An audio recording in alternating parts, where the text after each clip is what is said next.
Testing 1, 2, 3 once again.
Check sound.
Check, check, check, check one, check two, check one.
Thank you so much.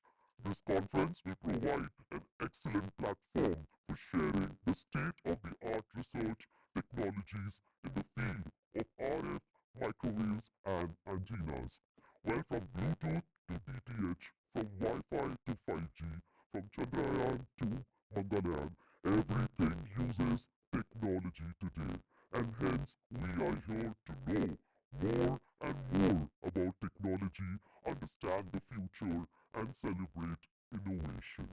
And now that you all have gathered over here, let's begin this conference on a positive note. And I would request everybody in the audience to please look on your left and on your right and give a bright and sparkling smile to your neighbors, please. You can even show 32 teeth if you want. That's completely fine. We would just love to fill this morning with a lot of positivity. You know, the view from here is absolutely beautiful because I can see everybody together having a big smile. And thank you so much for that. Well, we are truly honored and privileged to have with us today over here many national and international eminent personalities who will share their vision, their expertise, and their knowledge. We had begun this conference with a pre-conference workshop on Sunday and had a productive time together with a lot of learnings and lessons. And today we have over here about 700 to 800 participants from academia, Indian industries, both from public and private sector as well as from the government. I am sure as much as I am looking forward to, you all are also equally looking forward to next two productive days of the conference over here. Friends, as per Indian traditions, we always begin any event, any conference, on an auspicious note with the blessings of God, and we would like to inaugurate this conference with the blessings of God. I would request and invite on stage our dignitaries to please do the honors and join us in lighting the lamp. I would like to invite Sri Pawan K. Goenka, the Chairman in Space and Chairman Scale, TPIIT. I would also request Padma Shri, Shri Kiran Kumar, former Secretary, DOS and Chairman, ISRO, to please join us. Shri Nilesh Desai, Director, SAC, ISRO, accompanied by Shri Rajiv Jyoti, Director in Space, and IEEE MAPCON 2023, General Chair MAPCON 2023. Joining them, we also have Shri Nuno Carvalho, President IEEE MTTS, Shri Stefano Macchi, President IEEE MTTS, Shri Gautam Chattopadhyay, Senior Scientist, NASA JPL, and IEEE MAPCON Executive Committee Co-Chair, Shri Yaha M.M. Antar, Life Fellow IEEE and IEEE MAPCON Executive Committee Co-Chair, and Shri Milan Mahajan, IEEE MAPCON TPC Co-Chair. Welcome all the dignitaries on the stage over here. Thank you each and every one for taking out time and being present. I humbly request you all to please come forward for the lighting of the lamp.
पुस्तकधारिणीम् अभयदाम् जाड्यान्धकारापहाम् हस्ते स्फाटिकमालिकां विदधतीं पद्मासने संस्थितां वन्दे तां परमेश्वरीं भगवतीं बुद्धिप्रदां शारदाम्. Thank you. Thank you to all the dignitaries.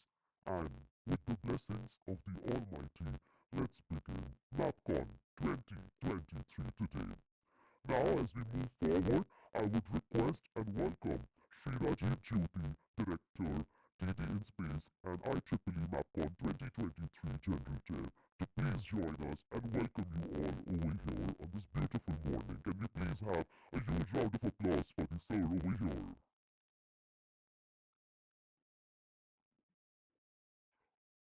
A very good morning to all of you. It is my great honor to stand before this gathering of distinguished professionals from industries, academic institutes, R&D organizations, and all the stalwarts in the internal system, at least in India, and from foreign participation, and large number of students from college who are pursuing PhDs. I must mention here that we also have pious students, higher class students of various schools which are there in Ahmedabad.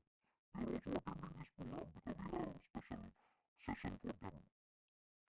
On the behalf of IEEE PMTD Joint Chapter Ahmedabad and MAPCON Executive Committee and my organization, those in the city of heritage and diversity in Ahmedabad, pioneer believers, dignitaries, we are confronted with preside the demonstration of the MAPCON in spite of their busy schedule. Shows that there has been security for any other economy because systems far away from the government helps. It's why we have been getting bonification from the private industries and saying that it used to be culture. It's like they had broken our chief guest Dr.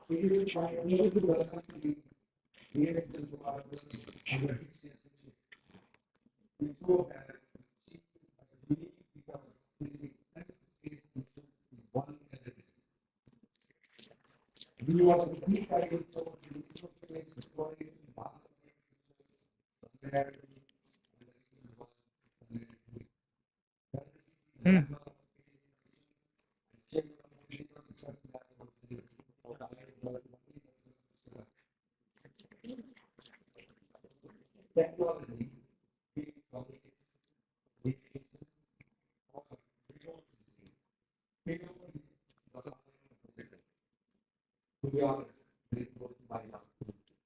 મળ્યું છે તો અરે અહીંયા airport મારો airport right button પડી ગયું એમાં થયું અરે મને મદદ કરતો ભાઈ આઈ નીડ યોર હેલ્પ અરે આનો માસ્ટર છે ને એમાંથી ખાલી આનો પ્રિવ્યુ આઉટ ઓન કર્યો હતો હું આમાં નાખી દઉં ટીવી ના જતો રહેશે સમજો મારી પાસે ચાલુ ચેન્જ કરવાનો ટાઈમ નથી આનો પ્રિવ્યુ આઉટ તો ખાલી જ છે એવી રીતે અરે સાગર અવાજ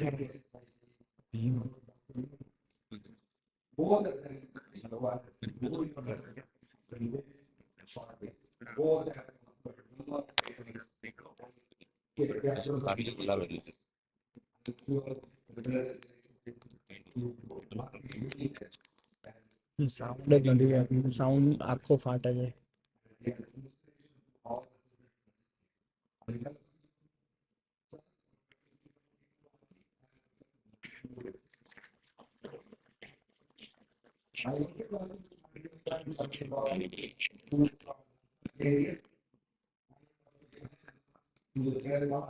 ત્યારે બી ફાટી ગયો છે લાઈવમાં.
Thank you so much for those words of welcoming, and like he mentioned, this is the second edition, and all we can hope and wish is that the second becomes a 20th edition and probably 200th edition in the coming future.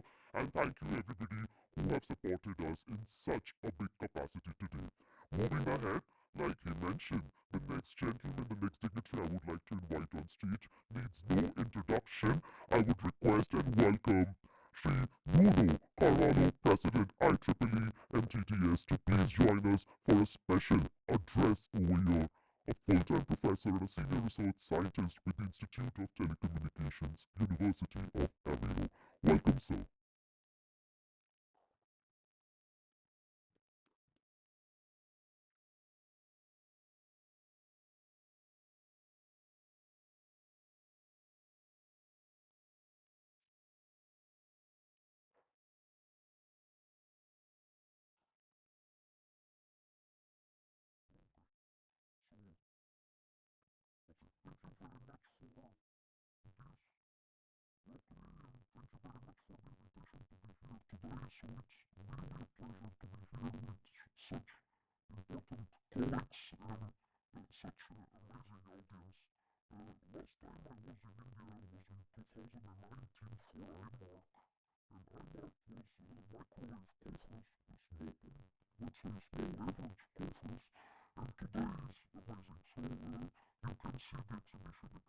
Sessions, you can see the amount of people that we have here is really a success, and thank you very much for putting this together. So, I will go very briefly to present the entity society as was Bruno Carvalho, and the current president of the society this year.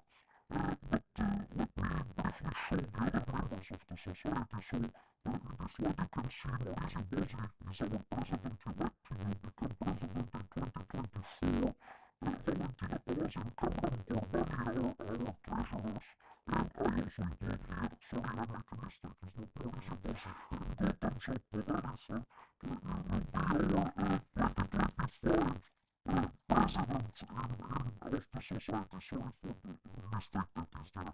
But behind this group of people, there are a lot of other colleagues working for the society. So here you can see the faces of our chair of our committees.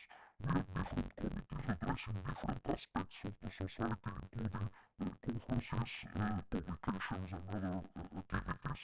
And I can tell you that our ATCON at this moment has 250 volunteers actively working to promote and to create a community of microlives around the world.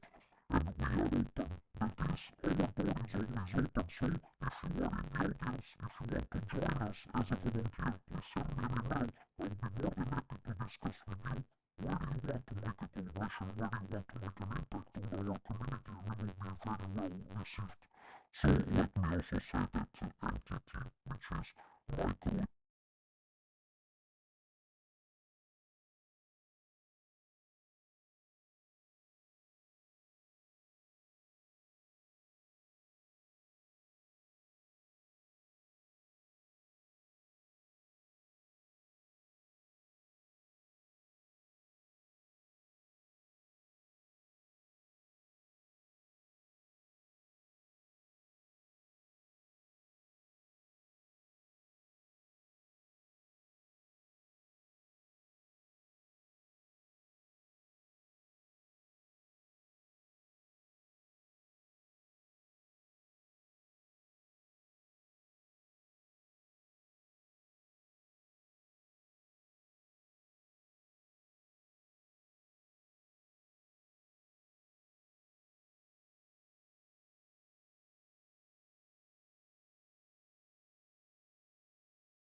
birthday and the jubilee in Florida.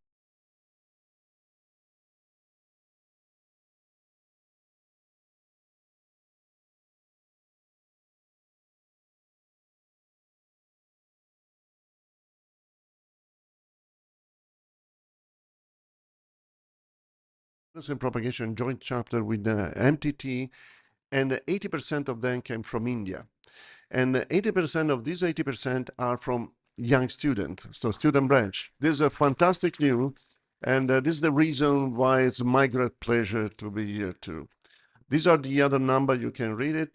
For young student again, we invest a lot of money in every year in awards, grants, fellowship to young student with a $600,000 per year. This is a huge amount. You can access to this just paying $1. I already mentioned by Nuno that $1 is the registration fee, the membership fee for young student, for student member.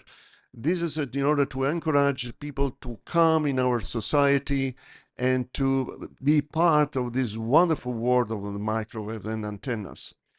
And these are the distribution. I will be fast on it. These are our ADCOM members. This is the governing body of our society. It's composed by 4 past president, president-elect, and other people from all over the world. But the most important thing is that we have 24 chair of the various committee, 24 committees that works together with the membership in all the parts of the world.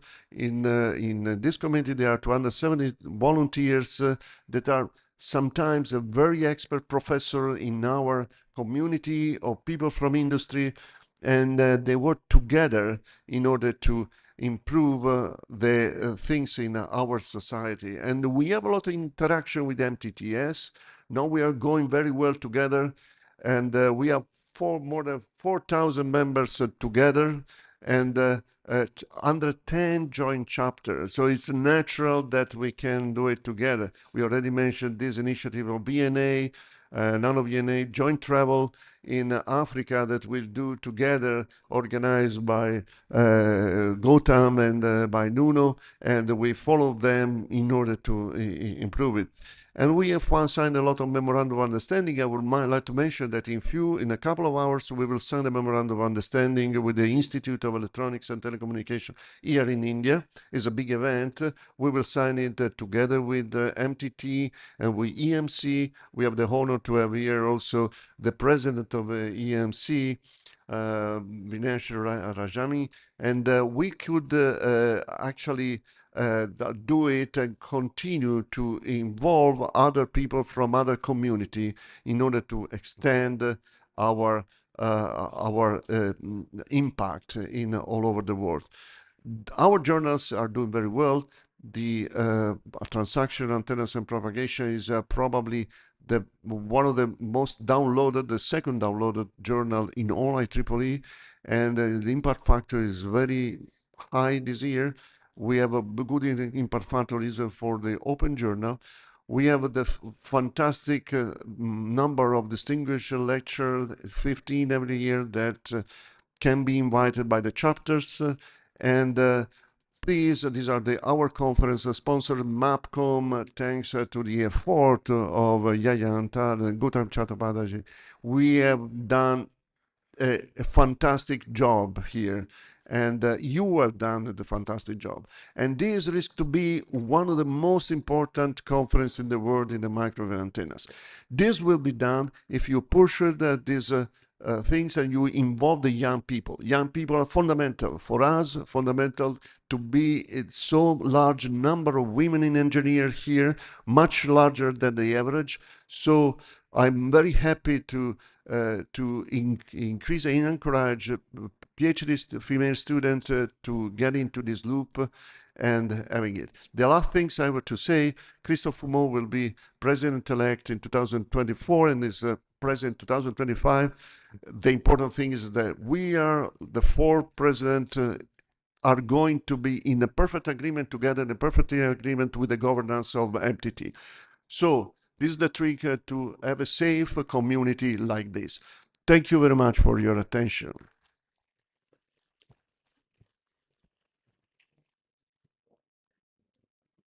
Check. Thank you so much, Mr. Maki. Moving forward, we have over here joining, and I invite with your smile and applause, Sri Gautam Chattopadhyay, Senior Scientist, NASA, JPL, and IEEE MAPCON Executive Committee Co-Chair, to please join us and share a few words with us. Thank you. Good morning. Welcome to MAPCON 2023. When I'm looking at all of you, I'm so glad we had, as Rajiv mentioned, we had two independent conferences, one for microwave, one for antennas. And the community in India, they wanted to combine that. And I had the good fortune of working with Professor Yaya Antar, who was the president of APS Society at that time. We came together and we combined those two conferences, and you can see the results. IMARC and INCAP, we used to have about 300 participants each. Now we can see now we have 900 plus participants here in MAPCON. So when you combine, it multiplies. That's what has happened in MAPCON. And one of the things that makes me most happy looking at the faces, that number of students, young professionals, and women in the audience has grown significantly uh, for, for MAPCON conference. Worldwide, we have a problem because number of women professionals in microwaves and antennas are not that many. In MTT Society, we have about 13% of our members are women. That has grown significantly over the last 2 years. We had about 8% 2 years ago. Now we have 13%. However, in India, that number is more than 35%. So young professionals and women, they are driving the research in antennas and microwaves in India. So I'm so glad to see that. And I hope that that number will grow in future. And that makes me very hopeful. One more thing that I want to say, that in future, we are here. What is the role of the ExCom, Executive Committee of MAPCON, is in space parlance, we have a word we use that is called lessons learned. Whenever we have a project, we have a mission, whether that mission is successful or not, we sit down and we try to understand what worked, what didn't work, how we can do better. So that's the role of the Executive Committee of MAPCON, that we are going to learn from this, what we have done good, what we have not done well, and hopefully you will give us feedback so that we can do better. Looking forward to see you in MAPCON 2024 in Hyderabad, and have a great time here in MAPCON 2023. Thank you. Thank you very much.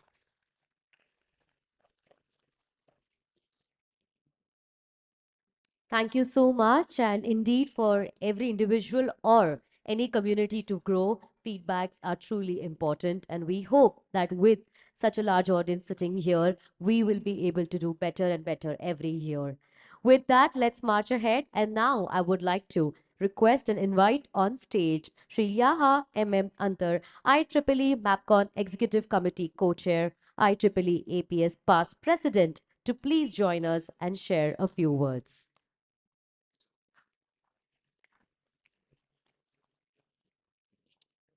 Good morning.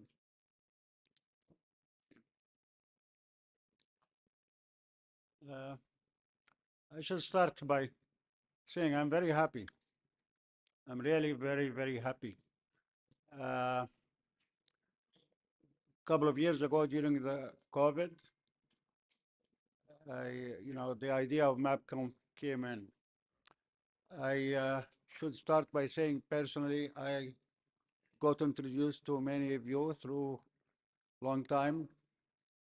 I was in India the first time in 2005, and I got to know too many Indian colleagues and so on. So I really believed in this country and its potential for growth and so on. In sometime November 21 in Boston, Gutam and I and the president of MTT, we signed the MOU for this conference. I have to tell you frankly, when we did this, we didn't anticipate what I'm seeing now. This is wonderful. I was not fortunate enough to attend the first MAPCOM last year, but what I see here now gives me really, really satisfaction, hope for the future. I see more young faces that have more tomorrows than me. So I think the future of MAPCOM here is great. There is a responsibility as well. You are a big community here. You are in the center of Region 10, and you actually can make this conference much, much more involved in the region, in the countries around, and we look forward to more growth and so on. And thank you very much. Thanks for the organizing committee, and we look forward to more and more of this conference. Thank you very much.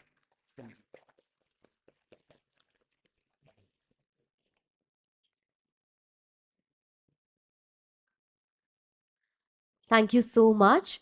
Before we move forward, and I invite our next dignitary to please say a few words, a humble request to everybody who's standing at the back. We do have few empty seats ahead over here, especially on the left corner.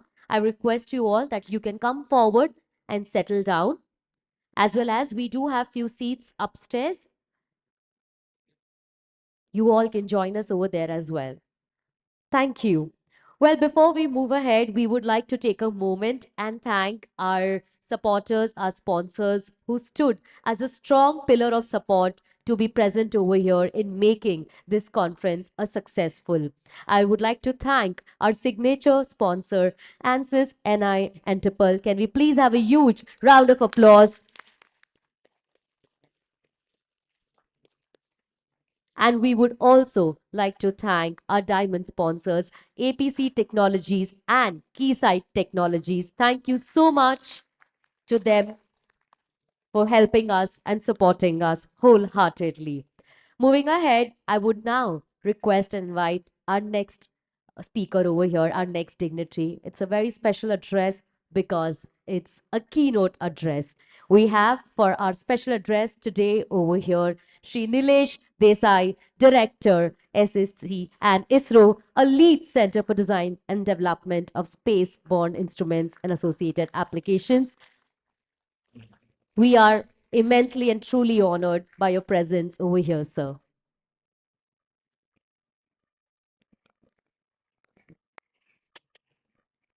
Good morning. Thank you, madam. The dignitary is on the dais. At the outset, let me thank my friend Rajiv as well as the IEEE societies for inviting me here and the organizers for giving me this opportunity to address this August gathering. I really feel humbled by the presence of so many microwave experts and stalwarts in the audience, with the icing on cake being the presence of Sri Kiran Kumar sir and Dr. Pawan Goenka and all the stalwarts from IEEE societies on the dais. Thank you, sir, for giving me this opportunity. I have never understood microwaves. In fact, I would like to admit that. In fact, when I try to read any IEEE journal paper, I could never complete it. So let me admit this here on this August gathering before them. Being from the digital field, of course, having worked in microwave for almost 30 years on microwave radars, it has really fascinated me. In fact, we were just discussing before inauguration of this conference that who are the leaders of microwaves in India. Of course, at ISRO, we'd like to believe that we are the leaders in India, at least in field related to microwaves. Of course, we have many other claimants as well, but ISRO has been at the forefront of many activities related to microwaves, radars, antennas, and various other activities. So I would like to highlight some of these achievements as far as Space Application Center and ISRO is concerned. I myself, having worked for almost 30 years in microwave radar related developments in Space Application Center and ISRO. And of course, as all of you are well aware of, all the fields encompasses the activities related to microwaves and antennas. Of course, Dr. Gautam Chattopadhyay ji was mentioning that when we combine or mix, we multiply. In fact, what I have learned was that when we combine, we will only subtract or add only. So this was a new learning for me. As far as microwave activities are concerned, in Space Application Center and in ISRO, in fact, all the major fields, whether it is satellite communication, satellite navigation, microwave remote sensing, and space exploration, all these activities, SAC and ISRO has been contributing in a big way as far as the developments are concerned. As regard the space SATCOM activities, as all of you are well aware, ISRO has been at the forefront of developing various satellites, whether it is related to communication from space. What we began with the SITE and STEP experiment long back, 50 years back, it has now culminated into the development of fully fledged SATCOM programs and with various activities related to DTH or mobile satellite services or fixed satellite services, and with the things now moving on to the newer concept, whether it is related to high throughput satellites, where again ISRO has proven its mettle. Now we are moving on to various new activities related to that, whether it is a software defined radio based configurations, a LEO constellation of communication satellites, digital beamformer based systems. So all these technologies are again being adopted by ISRO and many activities are going on. And of course, we are in the process of defining various other strategic missions as well, including the LEO constellation for our country. So a lot of development has been happening as far as satellite communication is concerned. As far as satellite navigation is concerned, all of you are well aware that after the Kargil war, the need of our own navigation system has been felt, and with that, under the able guidance and leadership of Dr. Kiran Kumar sir, we developed our own navigation, Indian regional navigation satellite system, renamed as NAVIC, Navigation with Instant Constellation. So that is already in place now. Of course, we are struggling to induct many of these in the various activities, whether in commercial or strategic domain, which we have been doing. But the day is not far when we'll be inducting NAVIC in our daily life. And navigation being all pervasive, all of you are well aware that almost 90 to 95% of activities we do are dominated or in some way influenced by navigation. So ISRO has been at the forefront of developments in L and S band related to these navigation satellites, and the control as well as the user segment also has been now in place. And it is, as I said, it is a matter of time before we hear a lot about these NAVIC systems. As far as microwave remote sensing is concerned, as I mentioned, ISRO initiated this activity. In fact, you'll be surprised to know that almost at the same time as when we started our optical remote sensing or camera system program in late 70s, where Dr. Kiran Kumar has been our leader in this domain. And we initially started with what started with Bhaskara 1 under the leadership of Sri O.P.N. Kalla Sahab and Sri N.S. Pillai Sahab. It has now reached a very great heights with the development of various remote sensing radar systems with the initial beginning with RISAT-1 program, that is Radar Imaging Satellite 1, which was one of our major torchbearer.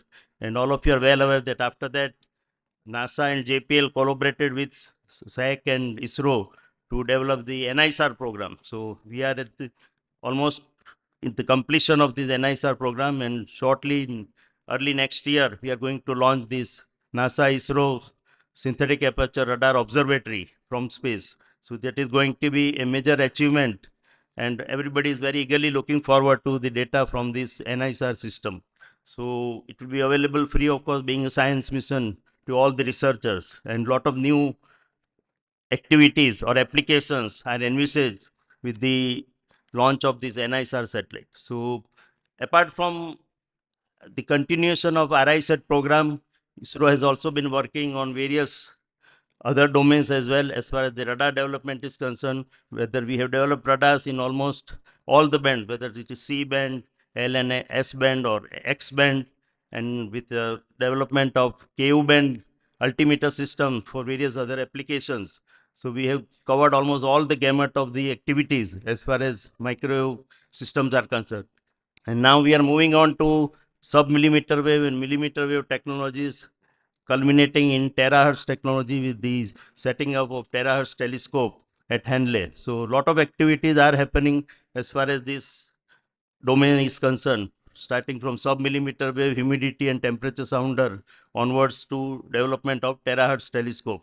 So a lot of activities have happened in this domain as well, and many strategic developments has also happened, with culminating in resolution as high as up to what we started with 1 kilometer resolution has now reached almost 1 feet resolution. So a lot of work has been done in this domain as well. And as far as space exploration is concerned, we saw the culmination of the successful landing of Chandrayaan 3. And initially, when we started the program, I remember those days in 2010, 2011, when we approached Kiran Kumar sir with our proposal of putting a radar altimeter onto the Chandrayaan lander. And he readily agreed with that and provided us a very good leadership onto this front as well. And as all of you are well aware of, cab and radar altimeter played a major role in the successful soft landing of the Chandrayaan 3 mission. So all these activities earmark the various development which has happened at Space Application Center, and this type of conferences being regularly organized under the aegis of IEEE. I would like to again urge all the young researchers to develop keen interest in microwave. As I mentioned, I had never understood microwave or Maxwell equations, but it is really a very interesting field, and ISRO having achieved so much in this field, it's really, I would like to thank IEEE Society for organizing this particular conference today. It has been a regular phenomena, of course, with now the two societies joining hand in increasing the overall scope of this particular conference. I am sure that more and more interest will get developed, new and new technologies will get developed. SAC has always been at the forefront of development of various new technologies like TR modules, beamformers, as well as GAN and gas-based systems, and SSPs, and now with the development of indigenous activities related to TWTAs and further activities in collaboration with Siri Pilani as well as Bell. I am sure that day is not far when we will be self-sufficient in acquiring these very new niche technologies. So once again, I thank the organizers and compliment the IEEE societies for organizing this very interesting conference this week. Thank you all.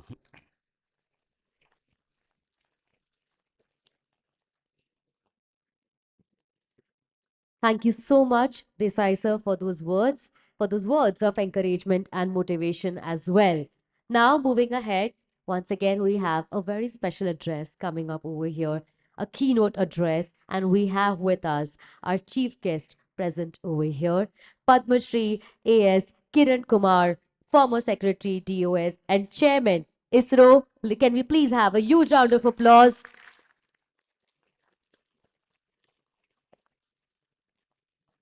a distinguished scientist who has made immense contribution to the design and development of the electro-optical imaging sensors for the airborne low Earth orbit. Thank you so much, sir, for joining us today.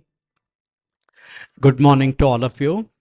At the outset, I would like to thank the organizers for giving me an opportunity to be present here, be back in Ahmedabad, where I spent almost 40 years of my working life, and also thank them for providing an opportunity to speak to you about this activity of microwaves, antennas, and propagation. If you look at human beings, we all look at the world around us. We have a way of observing things, sensing, and also communicating, and also building ways by which we can control things. So if you look at recently what happened, what Nilesh was mentioning, when on Chandrayaan, the Vikram lander landed on the surface of the moon, the way we were communicating with it, how the signal that is coming from the lander got modified between the instant before it touched the surface of the moon to when it was just above. There was a huge difference in the shape of the signal itself. So when you are exploring things, when you are going beyond, obviously you need to learn the ways of observing, sensing things, worry about its energy levels, your sensitivity of detection, and also what kind of things can change the transmission characteristics. We found of course, may not be to the surprise of everybody, the signal that was coming from the satellite transmitter or the lander transmitter was having beautiful sync function shape till the point it touched the surface. The moment it touched the surface of the moon, the shape got so much modified. But of course, we had enough margin in the signal so that we could still do the communication. Lo and behold, if the margin was not adequate, the moment it touched the surface, probably we would have lost communication. So the point what I'm trying to say is, there is so much to signal, propagation, the medium, and our ability to comprehend what is happening, particularly when you are taking things beyond Earth itself. Today, if you look at, as human beings are trying to make things happen beyond Earth, going to faraway places. In our own experience, we have also gone to Mars, which is almost a few 100 million kilometers away. So your ability to do communication with objects far and beyond requires a comprehension of what is the source, how it functions, what are its energy levels, what kind of characteristics the signal carries, and how to deal with them. Then this also brings in the elements which you use for sensing and transmitting. That is where this conference itself, when it is looking at microwaves, antenna, and propagation, it is addressing at all the three aspects. But if you look at humanity itself, humanity has been trying to make sense of the world around it. Right from, I'm sure every one of you, as you are growing from your childhood, you have been observing nature around you. You are all endowed with a sensing mechanism, primarily which operates in the visible spectrum. But then when you are actually listening to sound, then it's another medium. What humanity has done is extended its capability of looking at nature by building new capabilities which enable him or her to experience the world. While our eye can see only between 400 to 700 nanometers, electromagnetic spectrum which occupies such a large variation, we have built tools where we can see what's happening in infrared, microwave, terahertz. Today you are building newer and newer methods of detecting them, trying to comprehend how the propagation happens in the medium and outside the medium, interstellar space, and also looking at how interaction of these waves can be used for various applications. Today, microwave is also used for, in many ways, for understanding what is happening inside the life forms in biological cell interactions, whether it's MRI or you name many gadgets, where you are looking at by non-intrusive assessment of what is happening inside life forms. So if you take all this into account, what is very clear is as you keep building newer and newer tools, you start getting into bigger and bigger problems for comprehension and explanation. As today, the humanity has reached a stage where not only it has gone beyond the solar system, it has sent gadgets which has gone beyond the solar system. So obviously, learning to do communication with objects poses many challenges. You need to build devices which can make use of very little energy, but at the same time generate enough signal to traverse across the universe and then reach us. And also on Earth itself, if you look at our ability to communicate among the humanity, today we are all very familiar with a small gadget which we carry in our hand, which in many ways showcases how human being is able to actually mimic nature and bring newer and newer tools for improving not only his own life on Earth, but also in understanding the universe. Today, in many ways, what you are seeing is the gadget you carry makes use of the same medium across, detects what is meant for you by decoding the signal. And if you look at again the way things are moving, whether it is driverless cars or swarms, where many identical systems where each one of them is capable of doing same function, but as a group you are able to actually make them perform specific different function. How is it linked? If you look at human body itself, every cell in the human body probably is capable of doing every other function, but then what it is doing, it has some way of communicating among each other and determine what is its role and continues to perform that role only. So in that, if you look at how is this communication happening, if you look at today's technology, what we are aware of, if every information transfer had to happen sequentially through the entire body of the human being, probably each activity would have taken eons or ages, but then it is happening so fast. So how is it happening? Human being is trying to comprehend this and he is trying to bring to reality many of these things. Today, when you're talking about, again, like I said, driverless cars or swarms of drones performing, we are trying to grapple with how can we exchange information among these bodies, tell each of these individual entities to perform a specific function, though it is capable of doing many other things. In this process, we are trying to mimic nature. Probably in this context, it would be worth recalling that what one of the TED Talk person was telling. See, suppose the challenge thrown to you is, can you design a car or a robot which can reproduce itself by picking up the material surrounding it?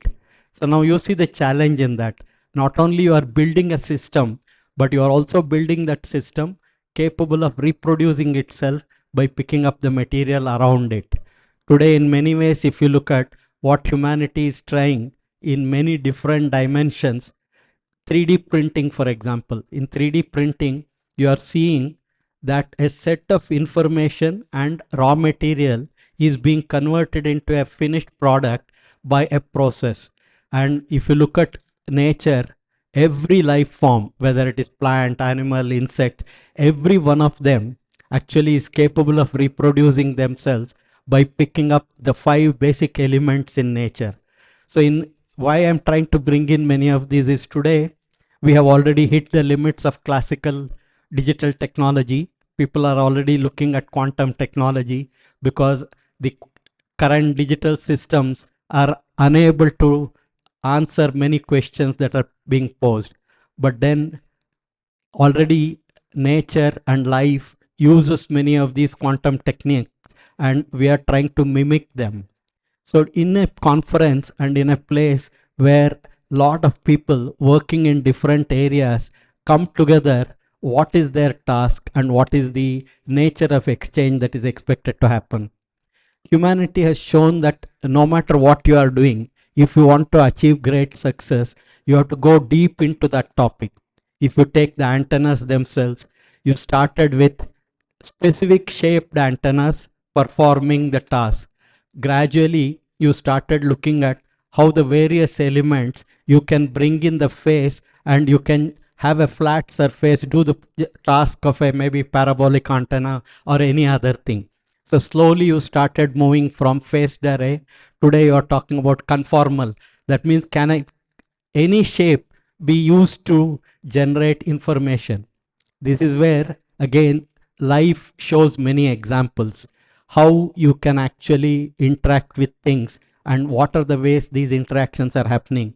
So antenna, and then you talked about meta was actually meta systems. That means from optical to microwave you are going and even beyond. So exchanging what is happening in one domain and trying to see whether it makes sense in another domain. Today, as the world is changing, enabling technologies are changing. The human ability to adapt the current technology to realize a concept which somebody has brought out. I was also very happy to see that when they made it MTT, the theory and technology systems, what you are really trying to tell is that new technologies as they become available enable you to bring concepts which existed on paper or in journals and make it a reality.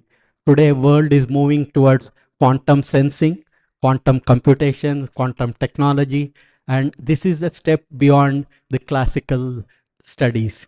And in all this, unless we are able to bring and see the problems that we are facing, finding a way of solving those problems with the new technology, we are unlikely to make progress. And it is here that events like today's, where you are trying to bring in people from their various places, what they have done, share their knowledge, and in that process, maybe spark and ignite a mind to look at new ways of solving problem for us. Today, India is on the threshold of, you can say, moving ahead. In space exploration, while it has landed on the moon, it has also set a target that we will land on the moon by 2040. You will have space stations. There is a huge amount of activity that is possible, which will require your ability to send signals, code them, encrypt them, and also make it work more and more efficiently with less and less energy. If all that has to happen, new ways of doing things are required, new ways of making things happen is required. And here, if we learn from nature, I'm sure we will be able to do the job that much more better. So let me take this opportunity to compliment the organizers for bringing in such a huge group of young researchers and students into a conference, and also bring people from across the globe and tell them about what they have done, and through that process encourage and ignite their minds for providing a better solution to the life in future. Thank you very much.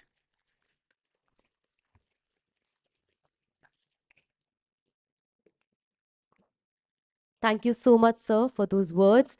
Indeed, India as a country is making progress, and with your speech, we got a chance to have a glimpse on what the country holds for and how we can learn from the mother nature as well, and the new various concepts that are coming up, and we must acknowledge and make the best use of all the opportunities that we have today. Before we move forward, and I invite our next speaker, a humble request to everybody who is present over here, just in case if your friends, colleagues could not make it to the inaugural event, it is being live broadcasted on YouTube. The link is available on our website, so you could just share this with your friends, and in case they wish to see the inaugural event, they can watch it live on YouTube. Marching ahead to our next address, which is a special inaugural address, I would like to request, welcome, and invite Dr. Pawan K. Goenka, Chairman in Space and Chairman Scale, to please join us over here. He has had a remarkable journey from automobile to aerospace, electric mobility to electric propulsion, from roads to orbits, and he has been instrumental in shaping the Mahindra Group and automotive and farm equipment sectors over here. We request and invite you to join Goenka sir.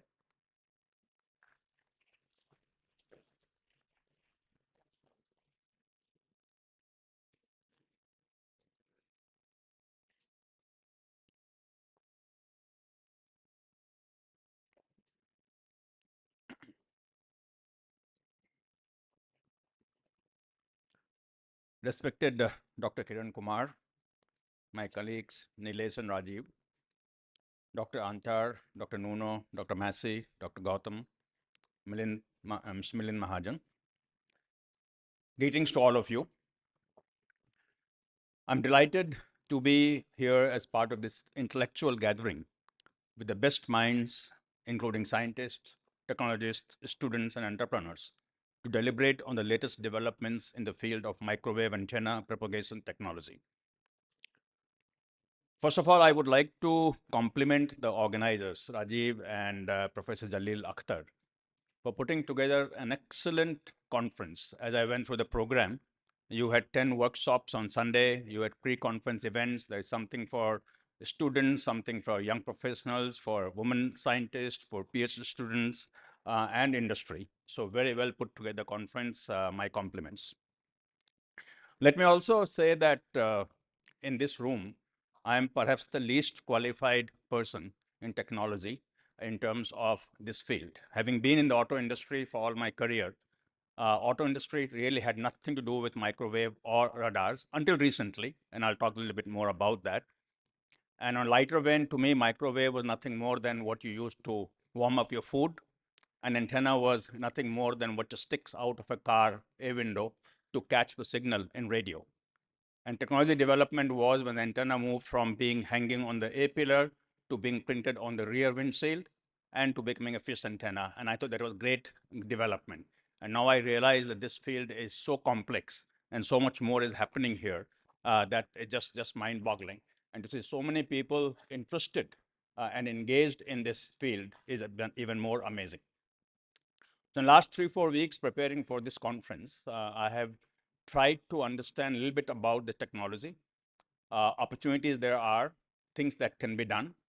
And my knowledge about this technology has gone up 2 orders of magnitude, which is not great because it started with 0, and 0 multiplied by anything is still 0.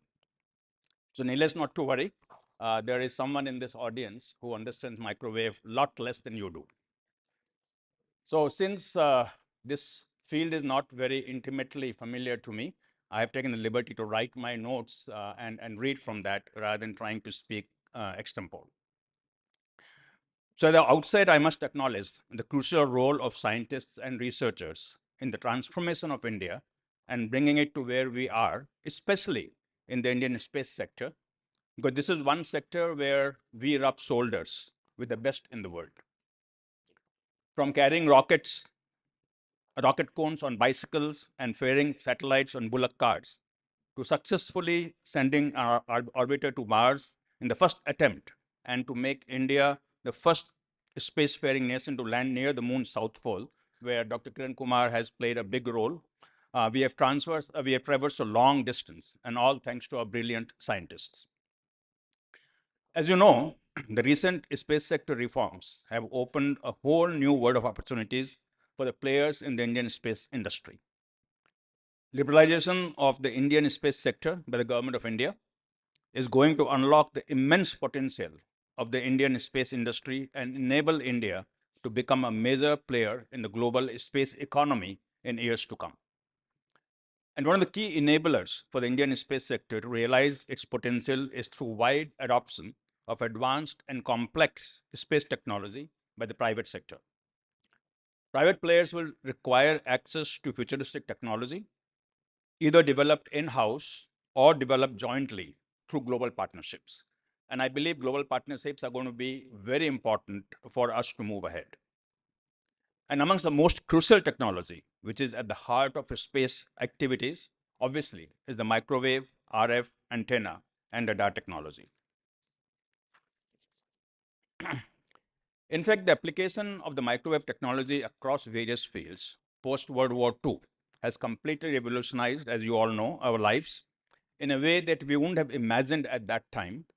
And I have to say that perhaps today we cannot imagine where we will be 20 years from now and how these technologies will change our lives and shape our future as we move forward.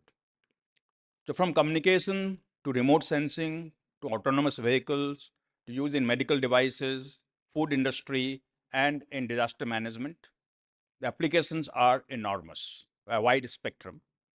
But I would want to dwell upon the role of microwave RF propagation technologies in the space sector and opportunities for the industry and our researchers in this field, which have a significant potential to shape the future of the new space era in India and globally.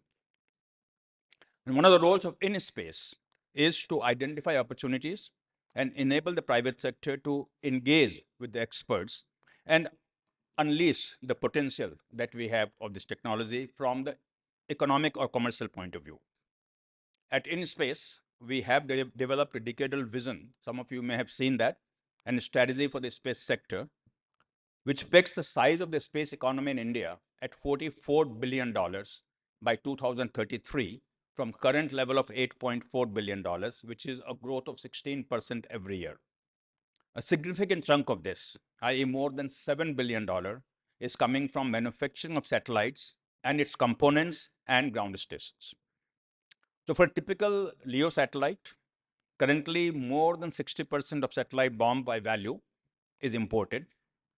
Heart as well as eyes and ears of the satellite, payload and the antenna system together contribute to more than 70% of the value of the BOM. While our scientists and researchers have made excellent efforts in designing the critical technologies like contour beamed reflector antennas, Gregorian antennas up to Ka band, waveguide components up to Q and V bands, RF receiver systems, servo systems, etc. And we have the state-of-the-art technology for these, but we still have a long ways to go for us to become truly Atmanirbhar.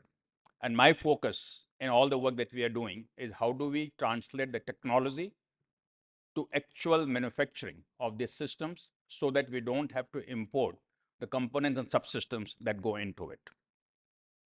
The challenges that we face now in the technology area is that in the new space era, and also as we move forward, the crowding of frequencies at lower bands, hence there is need for efficient utilization of frequency spectrum, has become very important.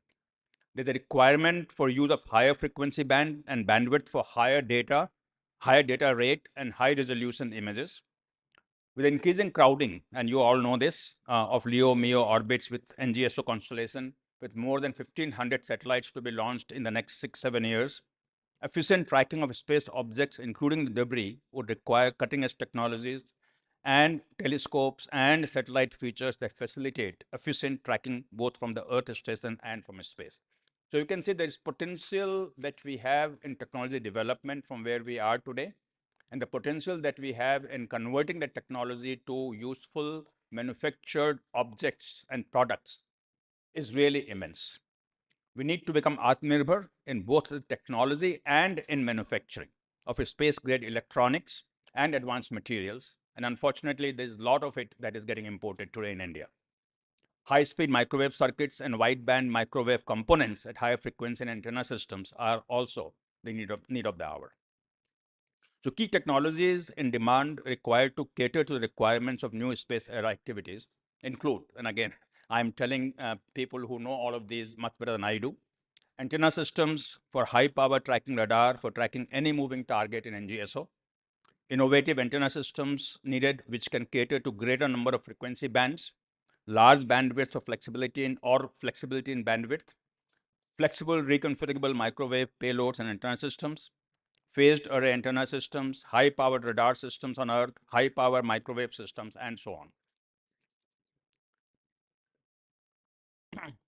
So there are three things that I want to highlight out of this whole list that I think is something that we could work on immediately and see benefit coming to us in terms of how the space economy will grow. The first one will be the need for lightweighting and miniaturization.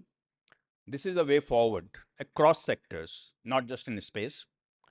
Growing trends toward LEO and MEO constellation demand smaller satellites and smaller payloads, yet higher performance. And therefore, industry should come forward to innovate in collaboration with ISRO, with DRDO, with IIT research labs to see how we can do lightweighting and miniaturization.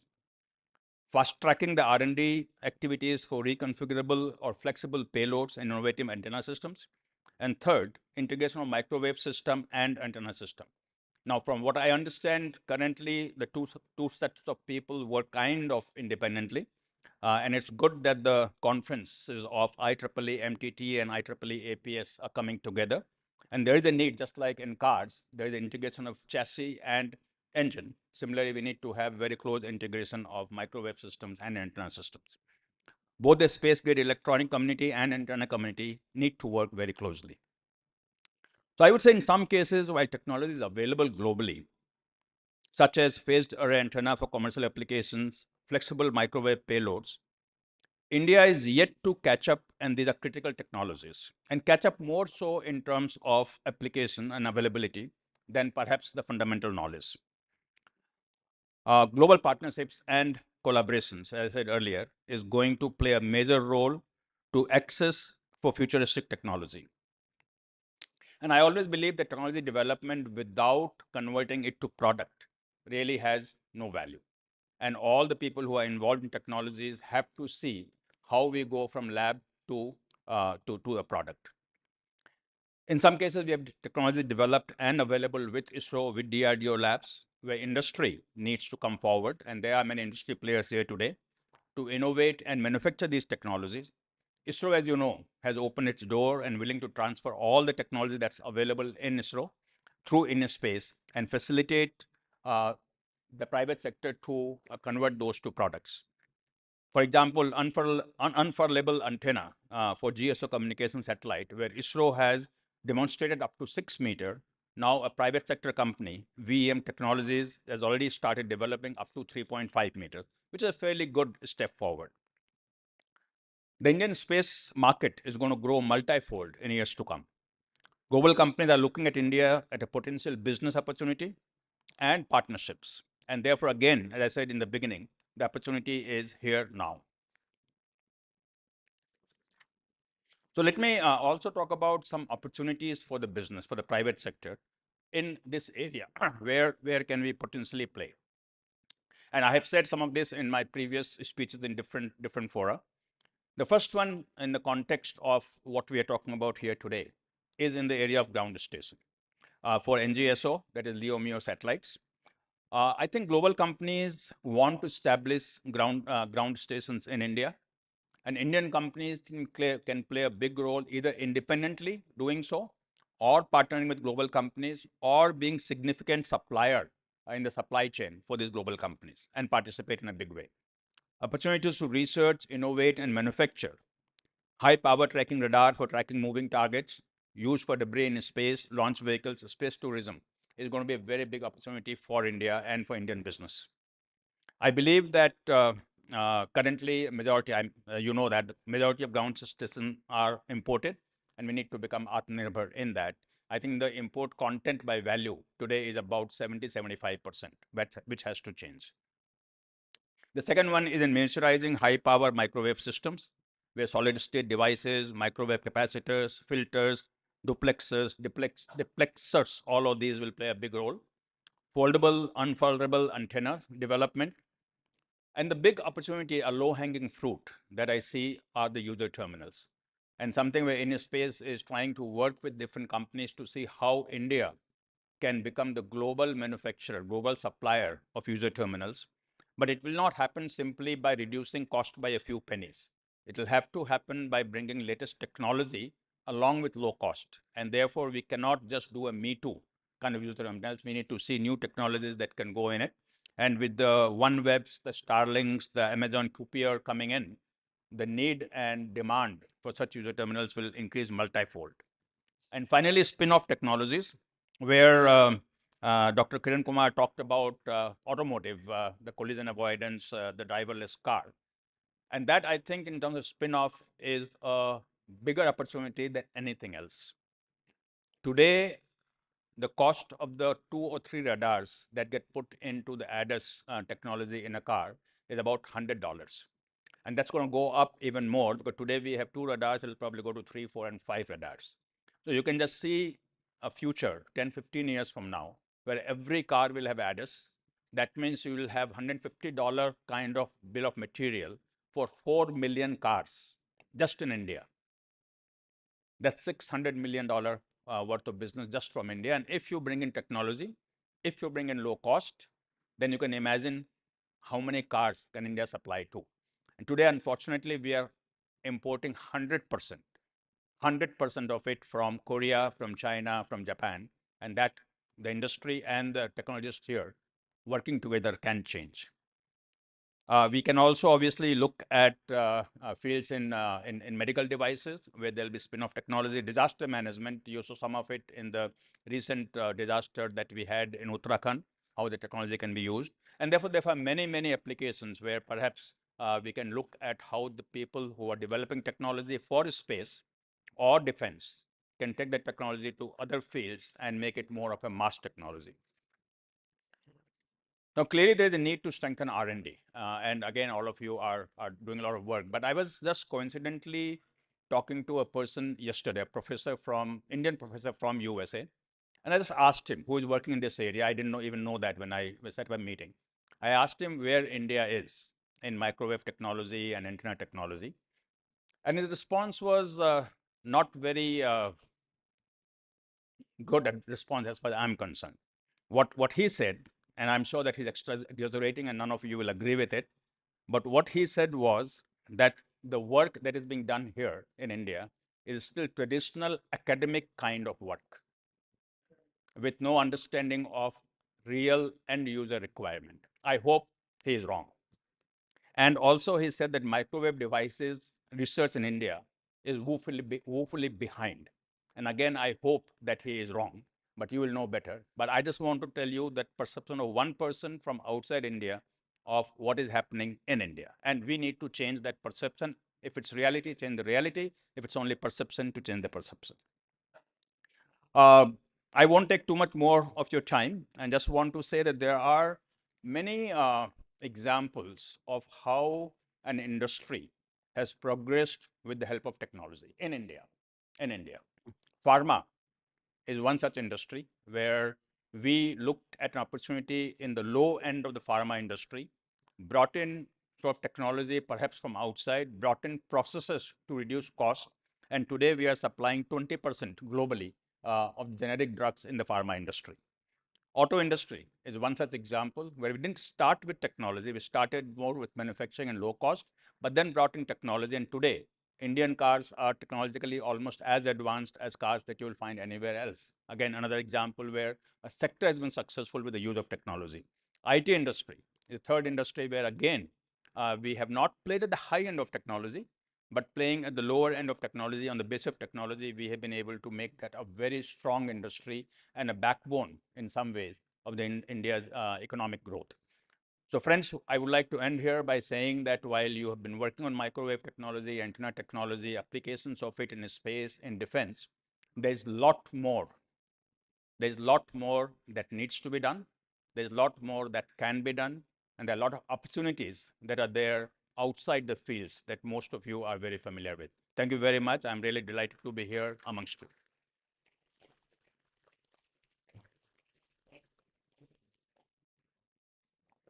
Thank you so much, Dr. Goenka. I am sure that all the opportunities that are available to all the citizens over here, they will take that. And like you rightly mentioned, eventually, day by day, year by year, we will become Atmanirbhar in cutting edge technology as well as manufacturing. Well, moving ahead to our next segment, ANSYS and NI Systems India Private Limited are joining forces to facilitate a faster, more efficient collaboration to accelerate innovation for India's aerospace and defense lab. They have signed a MOU to solidify their collaboration and are commemorating it today at MAPCON 2023. They will offer solutions to customers in the A&D industry that combine the capabilities of NI's and ANSYS's tool and offerings. The commemoration of the MOU will be done in the presence of our dignitaries. I would like to welcome and invite on stage Mr. Atul Borkar, Head, Aerospace and Defense, ANSYS, and Mr. Shitendra Bhattacharya, Director, Sales, Global Sales and Marketing, Test and Measurement Business Group, NI.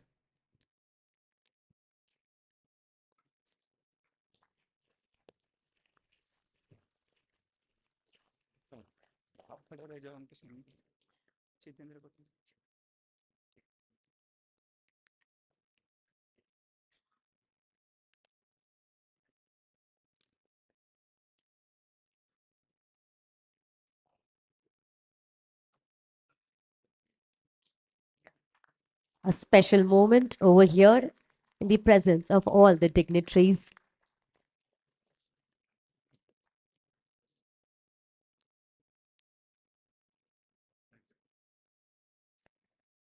Thank you so much to our dignitaries present over here and wishing all the best for a bright future.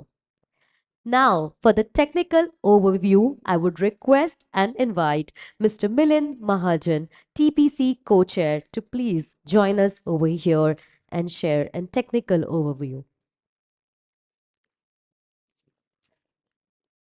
Good morning, all respected dignitaries on the dais and of the dais. Very good morning to all and namaskar. On behalf of myself and Technical Program Committee Co-Chair Professor Nagendra Pathak and TPC team, I am presenting a brief overview of the technical program of MAPCON 2023. The one-day pre-conference workshop on Sunday was conducted on 10th of December, covering 11 workshop sessions on different topics comprising fundamentals of antennas and microwaves, designs of microwave active circuits, 5G wireless communications, software-defined radio, satellite communications, measurements in antennas and microwaves, phase array radars, and these are to name a few, and even optical and quantum communication. The workshop was very overwhelmingly received by the attendees, comprised of young scientists and the students and the young academicians. The MAPCON 2023 paper submission process started in May 2023 and ended in August 2023. There were 719 paper submissions in IDA's tool, which is a tool on the internet portal, out of which 460 papers were accepted with a paper acceptance ratio of 64.1%. With regard to the paper review process, each paper was reviewed by at least 2 independent reviewers, and based on their comments and markings, paper was accepted or rejected. In case of rejection of paper by one of the reviewer out of 2, it was sent to the third reviewer for independent review, and the paper was only accepted or rejected based on minimum 2 reviewers giving clear acceptance or rejections decision. In the review process, there were total 1278 reviews by 310 unique reviewers. Paper submission was spread over in all across the country. There were 41 foreign contributions in these papers. Out of 460 papers, the papers selected 340 papers were selected for the oral presentations, and the spread over in 54 sessions, parallel sessions over the 4 days. 120 papers were selected for the poster presentation, spread over in 6 different sessions. In the technical program, there were 6 special sessions comprising various different emerging technological fields like high power microwaves, technology trends in wireless communications, advanced technology for reconfigurable antennas, next generation microwave sensors and radars, quantum devices, systems and applications, and microwave applications for Earth observation. eminent experts from the academia and the industry were called and for the invited lectures. There were total 34 invited lectures, invited speakers were called and spread over all these 4 days of the conference. Different initiatives of the, as per the guidelines of the IEEE APS and MTT Society, like PhD initiative programs, student design contest, young professional programs, women in microwaves, and site programs. These are the special attraction of this conference. There are various travel grants were given for the researchers which were unable to come, or they have expressed their desire to support for their attending the conference. The technical, in the last, I am taking this opportunity to present a brief vote of thanks. This technical program committee is indebted to all the reviewers of MAPCON and paper contributors for making this conference very successful and grand event as expressed by the dignitaries on the dais. The MAPCON organizing committee is also grateful to the chief guests who have taken the time to come here and guide our audience and provide the future trends or future directions. What we should do is we are thankful to all the chief guests and invited keynote speakers on the dais, and especially thanks to the IEEE AP president and MTT president who encouraged all of us, and during the conference they attended for all the 4 days and interacted with the many researchers. That also gave a good opportunity for various researchers and to discuss the problems in the research or the facing during the getting more grants and more facilities.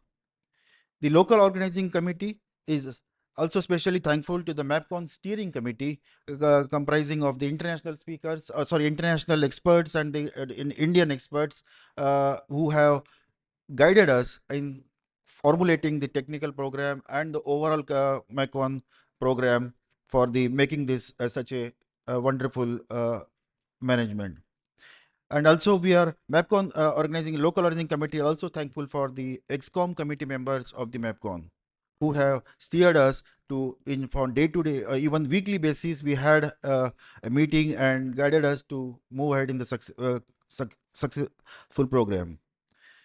At last, the MAPCON committee is highly indebted to our team of RX-E1 who has managed this our MAPCON conference successfully and freed us from the tensions of the hassles of the organizing a conference, and the local team could spend time for their attending and focusing on the technical content. Thank you. Once again, I thanks all the delegates and the participants, exhibitors for making this event grand successful. Thank you.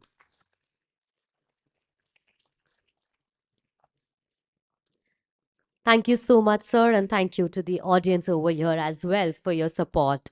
Moving ahead, I would now like to invite on stage Mr. Vignesh Rajamani, IEEE EMC Society President, to please join us and share a few words. Firstly, thank you for the kind introduction. Respects to all the dignitaries on and off the stage. I'm Vignesh Rajamani. I'm the president of the IEEE EMC Society. And, this has been a great opportunity for me. I was invited for the first MAPCON last year in Bangalore. Puneet Mishra was kind enough to invite me to come and experience the conference. I had the opportunity to come back here again as a bronze sponsor of the second, MAPCON. And along with Dr. Mashi, the president of APS, and Dr. Carvalho, the president of MTT Society, more than being presidents, we are close friends. And, we're making sure that the conferences that we're organizing around the world, we partner and we deliver what is needed for the young researchers, the students, and our membership together. And so what does EMC stand for? Electromagnetic compatibility. We wanted to make sure that all the circuits and the systems that are getting integrated are going to perform like it should, at least from an electromagnetic perspective. So we can see that why APS and MTT and EMC are close sister societies that can work together to bring the technology forward. We have organized several sessions. We have joint chapters around the world. We have joint activities that are happening around the world. And as they pointed out, we're also going to be signing an MOU with IEEE, which is the largest professional organization here in India, to enhance the amount of events that we're going to be doing here as well. as I said before, encouraging the students and the amount of exposure that the students get. I mean, I graduated with my undergraduate from India about 23 years ago. And I look at myself and the exposure that I got when I was an undergraduate student versus, having even high school students here in the audience. This is a tremendous opportunity to meet great researchers and scientists that are around the world that are coming here to share their experiences and also invite you to be part of this bigger global community. So I kindly request you to make use of this opportunity and try to get involved in some volunteer organization like IEEE. More things to come in the near future. My hope is to have an EMC track at that MAPCON conference. EMC is, if you really look at it, EMC is actually included in the conference. So I want you guys to pay attention, a little close attention to the MAPCON, the logo itself. If you look at the O in it, the saffron, there's a E. There's a space between the saffron and the green that stands for the C. And there is a C which is in green. All that we need to do is to make it a little bit more obvious, and then we will be part of the conference. And that's the promise that I want to make to this audience, that EMC will also be part of this conference, hopefully starting next year. With that being said, I wish you all a very pleasant MAPCON, and thank you once again for the opportunity.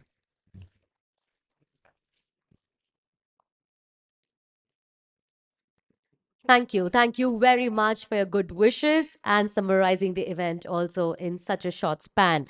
Well, moving ahead, before we, go and visit the exhibition, we would like to take a moment and present a token of gratitude to our dignitaries who took out time from their busy schedule to be present over here with us and share their knowledge and insight. I would now request Shri Rajiv Jyoti sir to please present a token of gratitude to Shri Pawan K. Goenka.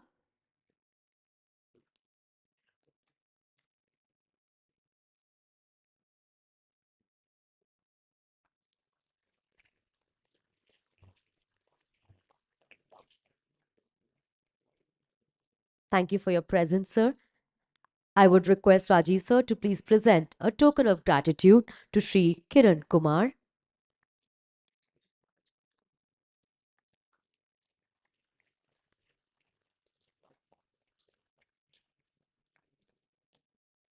Thank you, sir. I would like to invite on stage Mr. Jalil M. Akhtar, Professor, IIT Kanpur and IEEE MAPCON General Co-Chair, to please join us in presenting the token of gratitude to our dignitaries. I would request you, sir, to present a token of gratitude to Shri Nilesh M. Desai.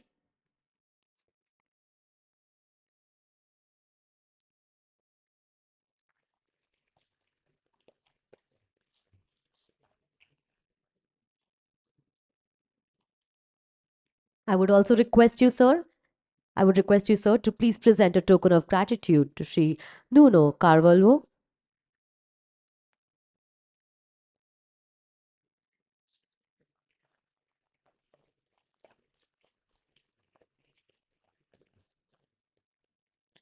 Thank you. Thank you so much. I would now request Mr. Milind Mahajan to please present a token of gratitude to Shri Stefano Maki.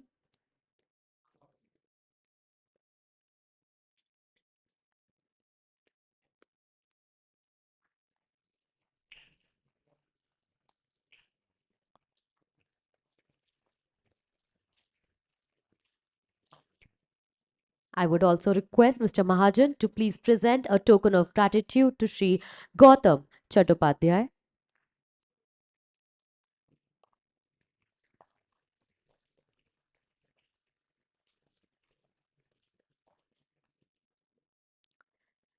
Moving ahead, I would request Rajiv Jyoti sir to please present a token of gratitude to Shri Yaha Antar.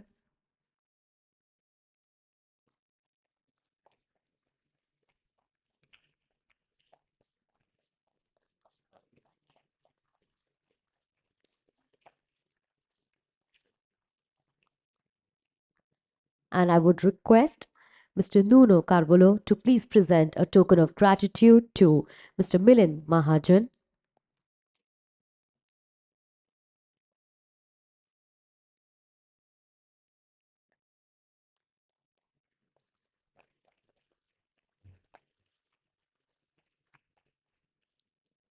And I would now request Mr. Maki to please present a token of gratitude to Sri Rajiv Jyoti sir.